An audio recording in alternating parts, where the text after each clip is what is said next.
This is MRN Out Loud, brought to you by Hercules Tires. Hello again, everyone, and welcome to another edition of MRN Out Loud. We're finally back to racing, heading to Watkins Glen International coming up this weekend.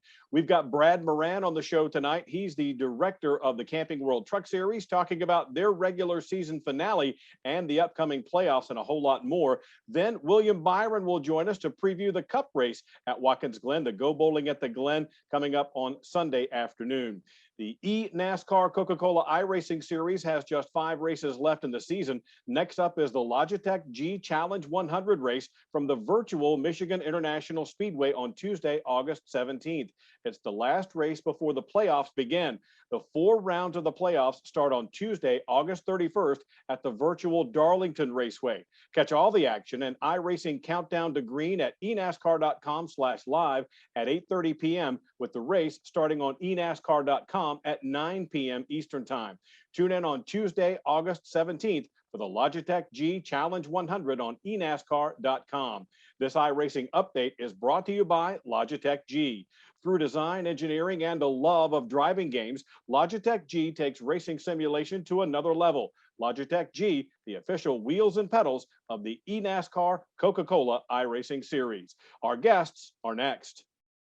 Gamers, start your engines. Meet the next generation of racing wheels. The award-winning Logitech G design is re-engineered to dial into your game physics, delivering unprecedented realism. Feel every shift, drift, and hairpin turn like never before. Our latest innovation in force feedback technology connects directly to endgame simulation engines and physics to produce higher fidelity, real-time responses. Through design, engineering, and the love of driving games, Logitech G takes racing simulation to another level. Go to logitechg.com. Citywide to countryside, whatever you drive, wherever you go, Hercules has the value, selection, and industry-leading warranty to get you there no matter where the road takes you. Go to HerculesTires.com. There you can find the nearest authorized Hercules retail location to you. Plus, you can use the tire tracker to find out which Hercules tire fits your vehicle the best. That's HerculesTires.com. Hercules Tires, ride on our strength. Brad Moran is with us. He's the director of the Camping World Truck Series, and they will be the guys who get to the playoffs first because this coming weekend, it is the last race of the regular season at Watkins Glen International. And Brad, it's been since the year 2000 that the trucks raced at the Glen. I had no idea it had been that long. How did it come together to say, let's go back?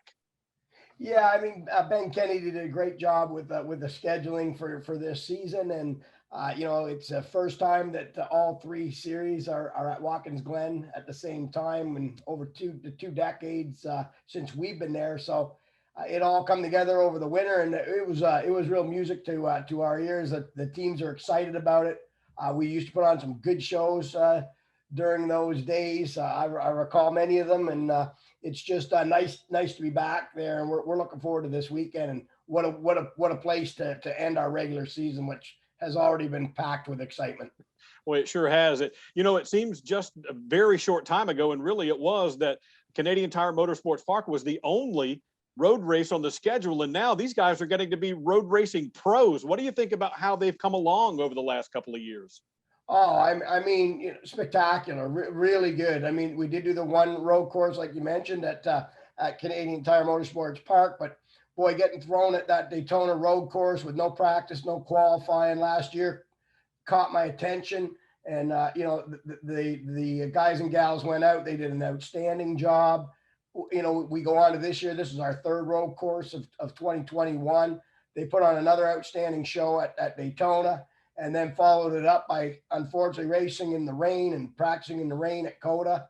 And once again, they just did a great job. So it's really good. It's good for the veterans. They're getting a lot more of it, but also for these young up and coming drivers, they're getting a lot of good experience that's going to help them through the rest of their career. Now, I saw some social media earlier in the week about Ross Chastain was going to race with Nice Motorsports, and then he had to say, oh, no, I can't do that. What's the rule? Because it has something to do with not interfering with the playoffs from another level of racing, right? Yes. Yeah. It's been in effect, I think, many years, probably at least 4 that's been in there. And we we don't want the Cup stars to come in and kind of take away the spotlight and actually an opportunity for one of our regulars to win a race and get themselves in the playoffs. So, there'd be nothing worse than a good team fighting for a spot, finishing second on that particular day and getting beat by someone from an outside series. Probably wouldn't feel right for our fans or even everybody else watching. So it's been in play for some time, and it's really just to make sure everyone's got a good, fair shot to make the playoffs in the Truck Series.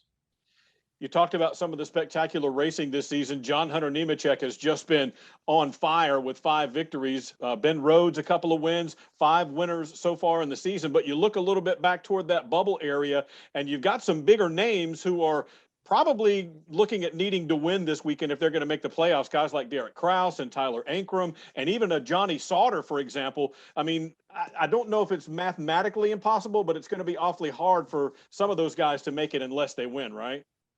Yeah, I mean, it just shows the depth of the Camping World Truck Series. I mean, we expanded the playoffs to 10 trucks last year, and we felt it was necessary, and it was a good move, and you could certainly back it up by this year. I mean, there's a lot of good competitive trucks that are fighting to get in the playoffs, and I mean that's a great problem to have. And you're right, there's a few that can lock them, that can lock themselves in with some points. Being Hocevar and Friesen can lock themselves in with some points, but there's others that need help.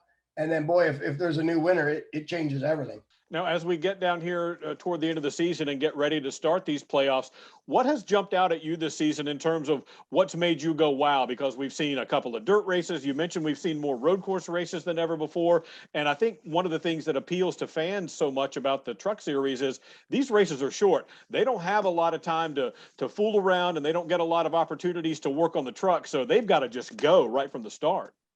Yeah, I mean, that's kind of been the DNA of the Truck Series. And you don't have a lot of time to sort things out, and the stages come so quick, and those stage points are so important. As John Hunter, demonstrates, he really put in a dominant show so far this year, which I wouldn't expect anything less. He's a heck of a young driver. He proved that when he was racing his own equipment, and with getting in that KBM equipment, he certainly has shown that he's a top level driver. That was really kind of neat to see. And there's just no time in the Truck Series. You like you mentioned, Woody, you got to go. And, with that comes a little more aggression, a little less patience. And, and that's kind of, unfortunately, that's, some of the great things for the fans, because that's what you need to do to make these playoffs and get in. And as you can see, there's great teams that are probably going to be on the outside looking in, and there were last year as well. Brad, let's talk a little bit about the big picture, because we know in the Cup Series, the next-gen car debuts next year. It was just a few years ago that the Xfinity Series went to the composite bodies, and the Truck Series, you guys had the engine rule before some of the other series did in terms of what you were trying to do there in terms of cost savings. What kinds of ideas are you guys kicking around for down the road? What kinds of things are you guys whiteboarding right now and looking at that maybe we can tease the fans with a little bit to keep an eye out for? I mean, we're always looking at ways to saving money. The trucks, obviously, we're on this path a long time because we have to be to build the series where we built it to currently. The costs are important. We try to make short, visits. We do a lot of one-day shows, which we were doing pre-COVID. So we were already on that path, as you mentioned. The engines, the NT1 engines have been a great equalizer for the competition, as well as a very efficient way to get the job done. But, we never stop looking. We're having a new 2022 body that's going to be coming out. That's going to be pretty exciting. It's being worked on as we speak. So that's going to cut some costs out of the body. They are still going to be a steel body truck. So we'll still be with a steel body truck, but there'll be more carbon and composite materials in them, which should save for some labor putting the bodies on. We look at our standalones and how difficult it is with getting pit crews and the expense that goes with it when we're not in a combination race. So we've tried a few different things there that we'll continue to look at. Our dirt race formats are again pretty cost effective. So we really never stop. We'll continue to look at it. And again, I think that the new body probably next year will be pretty interesting for the fans. They really are going to look pretty tough. One of the things you mentioned, the cost there, and it seems like just from an efficiency standpoint, it makes more sense to have a few road races, like you mentioned, instead of just one, or a couple of dirt races instead of just one. Is that something that's a money saver for the teams as well? Yeah, absolutely. It cuts down on their truck inventory. You know, running the one road course event, it really is expensive because the road course trucks, you know, they really need to be built a certain way, and it kind of puts that one truck off to the side, and they need backup trucks, and just for one event.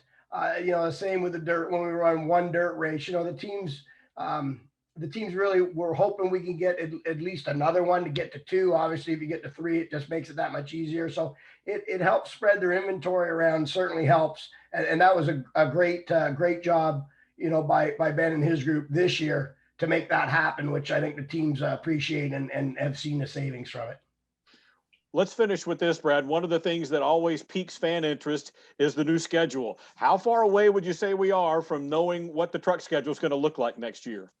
I wish I could give you a little more insight in it, but to be honest, I really don't know. You know, there's always little rumblings here and there, and I'm sure everybody hears them. You see some tweets, and I'm kind of like the fans on this one. I really don't know where we're going quite yet, but I'm sure as the next few weeks come around, we get into September, we'll start getting closer to a schedule. But if it's anything like this year, I think it's going to be pretty exciting for the fans once we get to that point. Going to be a lot of fun to watch for sure. And if there's anything we've learned over the past 18 months or so, it's this sport is very nimble, and we'll keep our eye out to see what's going to happen. Brad, we appreciate your time. Good luck this weekend at Watkins Glen, and the playoffs are just around the corner. Thanks. Thank you so much. Appreciate it. And thanks all the fans and MRN for everything you do for the sport. That's Brad Moran, the director of the Camping World Truck Series. Sir, are you aware you were going 40 miles an hour? This is a residential area. Sure, but I'm on my lawnmower? Wait, am I getting a ticket? No, I've just never seen anyone top 9 miles an hour on one of those bad boys. And mow their entire lawn in 30 seconds? What got into you? Well, it did fuel up at Sunoco this morning. At Sunoco, we know how to fuel peak performance. We've been doing it for American racing for over 50 years. Fuel your best. Watkins Glen, a track similar to Sonoma in that we didn't get a chance to go there last year. They don't drive similarly, but a whole year away from that track, and now you're going back to it. Is there anything you can take away from the Sonoma experience to apply at Watkins Glen in terms of we haven't been here in so long and our notes may be a little dusty? Yeah, honestly, Watkins Glen is one of the most fun racetracks as a driver because it's so fast, and it really kind of gives you a chance to spread your legs a little bit, you know, at a road course and really get through the gears and feel like you're going fast and moving. And that's kind of fun for our cars because typically, you know, at these road courses that all the other series go to, we have to brake a lot more and the cars are very heavy. So, you know, Watkins Glen is one of those places you can kind of feels like a super speedway for road courses, and makes it fun, makes it exciting, makes it fast paced. So I'm excited for that race. Citywide to countryside, whatever you drive, wherever you go, Hercules has the value, selection, and industry-leading warranty to get you there no matter where the road takes you. Go to HerculesTires.com. There you can find the nearest authorized Hercules retail location to you. Plus, you can use the tire tracker to find out which Hercules tire fits your vehicle the best. That's HerculesTires.com. Hercules Tires, ride on our strength. That's all the time we've got on this week's edition of MRN Out Loud. We want to thank Logitech for joining us here on MRN Out Loud, as well as our guests. That would be Brad Moran, the director of the Camping World Truck Series, and our senior preview correspondent, William Byron, getting us set for racing at Watkins Glen. Until next week, I'm Woody Cain saying we'll see you right back here for another edition of MRN Out Loud.